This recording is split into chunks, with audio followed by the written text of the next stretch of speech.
Hey, well, hello to everyone out there in YouTube land. I hope that everybody's doing well. I'm doing pretty good. Thank you so much for asking. I just wanted to share a little tip with us, a little life skill, um, day in the life, Titus 2 woman tip. um, I would just encourage us, and that this is not going to be something for everybody because of whatever their reasoning is. But if you can, it's good for you to make slash process your own household cleaners, your own hygiene clean products as well.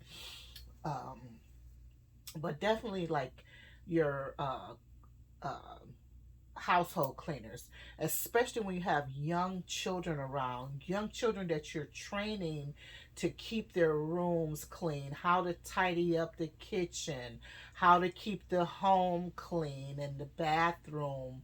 And you might be helping teaching them how to make certain foods. They help you with the baking, help you with sandwich making or lunches and soup, just different, whatever you're teaching them at this time, depending on, what age they are.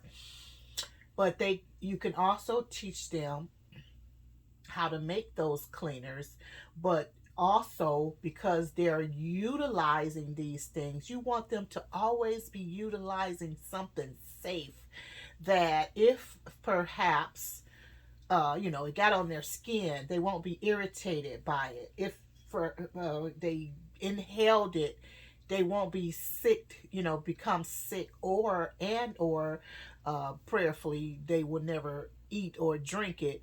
But if they did, it would not be something that will cause them uh, uh,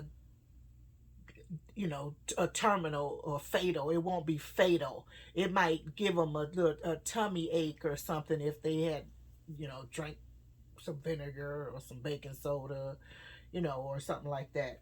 Of course, they won't do that by God's grace in Jesus' name. But just in case they, did, uh, it won't hurt them or whatever. But those more natural products and things like that, that would be such an awesome, uh, you know, life skill to teach your children again, because they're helping you, because you should be. And I'm not trying to tell you what to do, but at this stage in life, your children should always be learning something: how to keep a house, how to keep their rooms, how to keep their clothing tidy and maintained, things like that. It doesn't matter their age. All ages should be learning it, and how to fix a food item, a meal, not necessarily a meal, depending on their age. Meals, yes, but they should be able to make something, uh, make something, and they should also be able to make certain foods from scratch. Um, so yeah, that was kind of basically all. But I should interject this as well, as far as processed foods are concerned, because you want your children to be as self-sufficient as possible, to be well-rounded, and to be prepared for when they leave your home. They're not depending on somebody to cook for them, to clean for them, unless they're sick or something. But they're not dependent on anyone to do anything for them. They know how to prepare a meal, okay?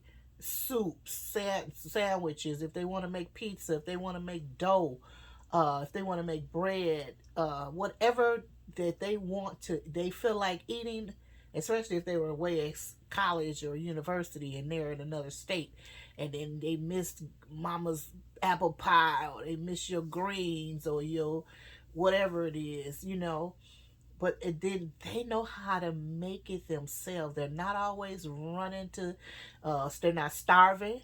You know what I mean? They're not.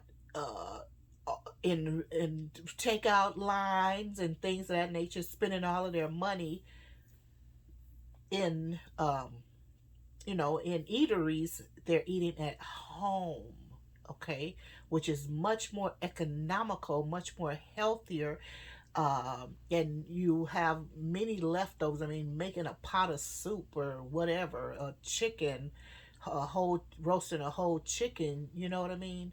How much that's gonna cost you? What? How much does a chicken, depending on how you get it? You could get the free range and all of that. But if a chicken could cost you $5, a whole fresh chicken, $5. Now how much is that gonna cost in a restaurant?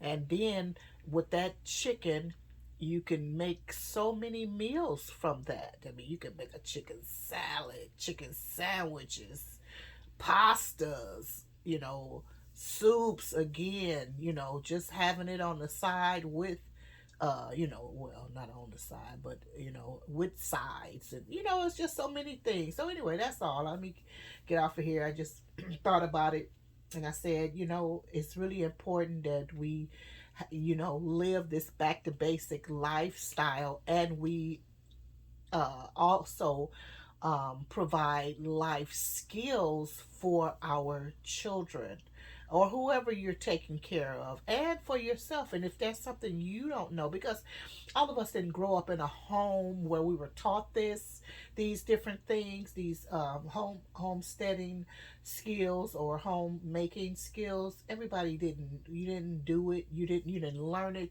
and you don't do it. But it's not too late for you to learn it and to do it, because it's important. Keeping the home is really important. That Because when you shut that door, when you come out of that world that has abused abused us, misused us, and stressed us out, once we get inside of our domain, we want it to be clean, fresh, smelling good. We want something nourishing there. We want it to be peaceful. We want it to be loving, caring. You know what I mean? I love fresh foods, and I love to have fresh things in my refrigerator. It doesn't always have to come out of my garden or whatever, but I just love having things, waters, drinks, and just a lot of things. I just love having books around me and things that smell nice, naturally smelling good, not those those artificial fragrances.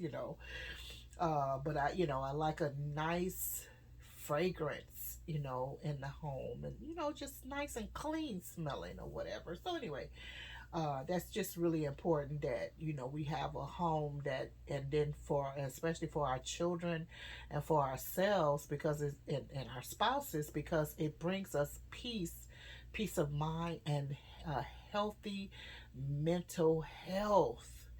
It is so important that once we come in, we can discuss what happened in our day, and how we overcame or how we dealt with it. Because life is so emotional with certain things. You're dealing with so many people, all of these different spirits, and emotion, characters, and all of that, and people who have different emotions. They're throwing it off on you. Just so much going on out here in the world today, and we have to have our sanity, but we need that. What do you call it? Oh, I can't think of it. I want to say sanitarium, but that's not the word I'm looking for. But we need a place to come in order unwind, as I was saying, and to discuss things and work out how to deal with, because we always need to be communicating with our children and with one another, our spouses, and even if it's just you by yourself, you still need to be discussing you, with either with yourself, and if you're not a believer, or if you are a believer, you're discussing it with God. How do I handle this, that, and the other? How do I handle my emotions? How do I communicate and convey things? You know what I'm saying? stuff like that. So that's really important. So anyway, I'm going to get off of here. I've said enough. So I love you very much. I hope you're having a great day, and I hope that the information that we're putting out is useful. Whether it's useful to you or someone else, and that it encourages us to live healthy lives. In the in the presence of the Lord. Okay, healthy lives in the presence. Ooh, Jesus, in the presence of the Lord. Okay, so anyway, I'll talk to you later. Love you. Bye bye for now.